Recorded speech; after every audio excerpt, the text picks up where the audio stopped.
The Museum of Science and Industry is a museum that really looks at showcasing British ingenuity with science and technology, and how they rule the world, if you will, with that. Of course, I was going to take a critical stab at that collection, and I was, as a contemporary artist, of course, invited to do that. Really, is to look and examine a museum. I'm often invited to look at museum collections and sort of have a critical, sort of engage in a critical dialogue with museum and museology. Of course, I was, as a kid, have traveled extensively in this country by train, and there's a very special place that trains have in our imagination in the subcontinent.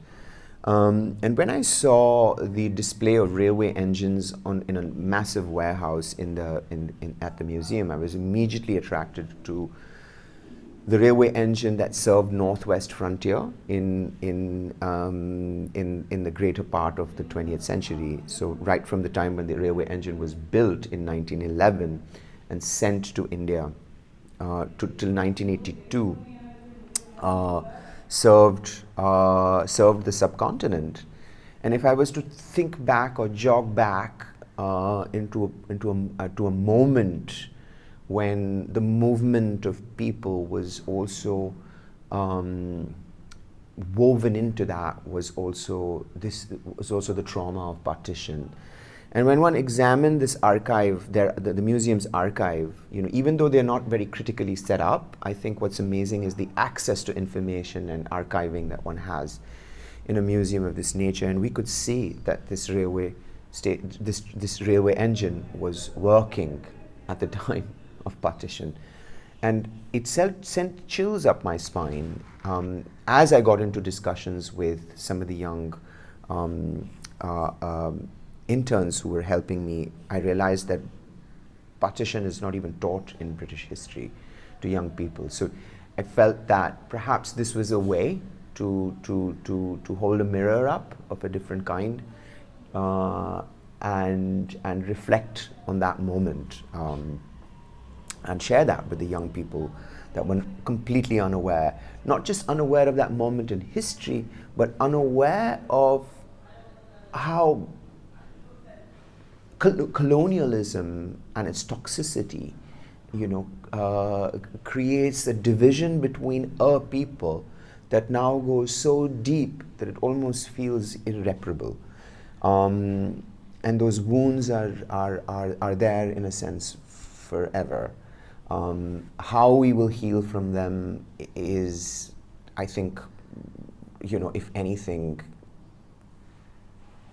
at least for me, I feel like the work of artists, poets, and to be able to feel the oneness of us as people.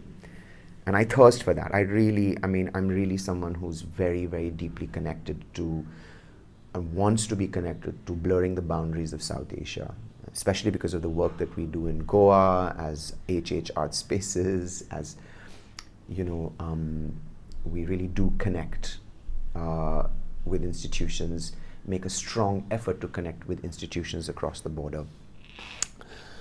So I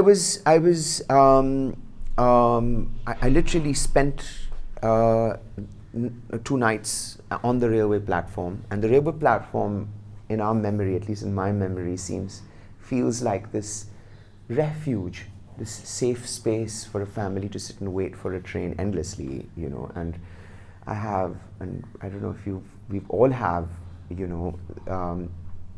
an image of how the railway station becomes this dormitory, at night, and the platforms become a place for people to sleep and take shelter. And that's what I did. I kind of built my temporary shelter and used that time to make drawings of people. And as the history of landscape is not without the history of bodies, and as I imagined this train circumventing the subcontinental landscape, I imagined it full of people. The people you see here are taken from various references and archives from the time of partition, from journalists in India and from journalists abroad, including Life magazine, and kind of place them and their tenacity and their will, in a sense, if you will, to survive in there. And which is why, in fact, this very typical Punjabi family, they look like, could be Sikhs, could be Muslims, we don't know who they are and where they're from and where they're headed. But there is a look and a will of strength and this feeling of survival. There isn't this, it isn't this, I was looking for images of people that when you saw them and you looked into their eyes, even in photographic prints, you know that they would have survived this and that they would have crossed the border and they would have lived. And then I thought a lot about my family and its relationship to that moment in history, which is why I invited my father to be present at the performance in Manchester in 2017, and also just to connect with my father as a big and an important source of inspiration, because as an actor that he is,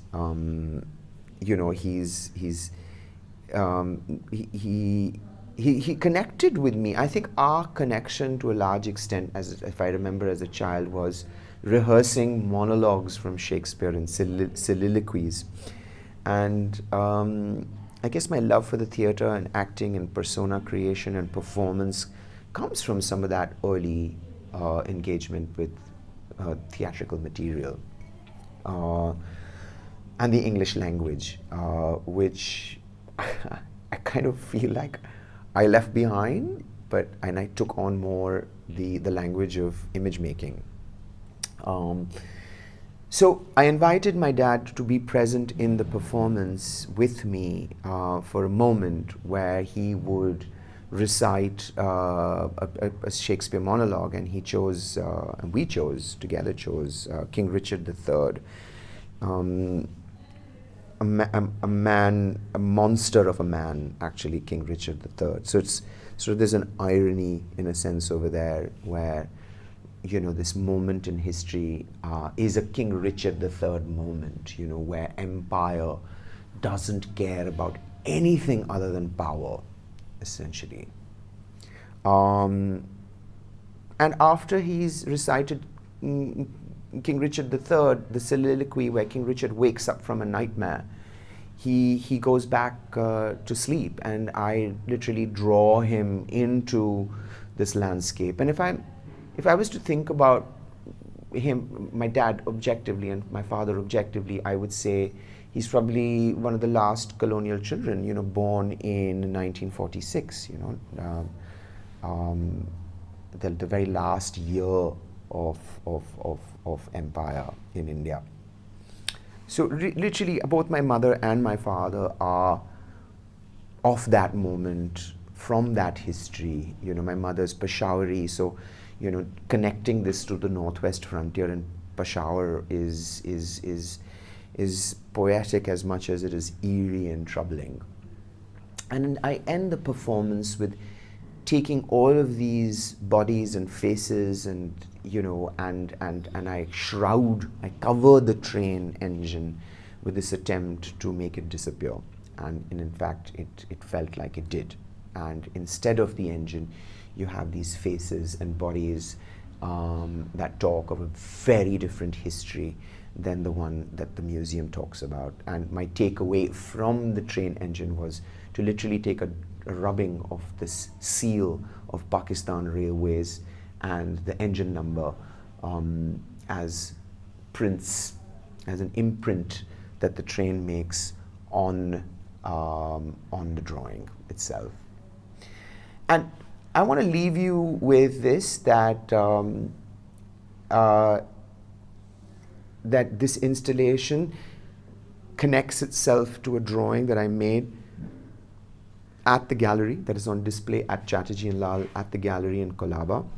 And it's a way for me to reconnect to the archive of performances. So, like the persona, for example, the persona that lives on the railway platform is built on costume research, and he's quite literally from he is wearing the uniform of a railway ticket collector from the time, from the 20s and the 30s, pre-partition. So he's obviously a subject of empire. He's obviously a servant of empire. And how this persona, in a sense, is something that doesn't die, but lives on in the archive, waiting to be resurrected, in a sense. And I feel like that with a lot of the performances that I've done and a lot of the personas that I've created. They sort of sit in that world, and they call out to you to say, you know, I have something more to say, and that's when you invite those personas back into the practice and to the work. So without much more, I will reconnect with you at Chatterjee and Lal Gallery in front of Blackening 3157 in a rendition that is very different from this, in a place which is very much in the now as far as I'm concerned. Thanks.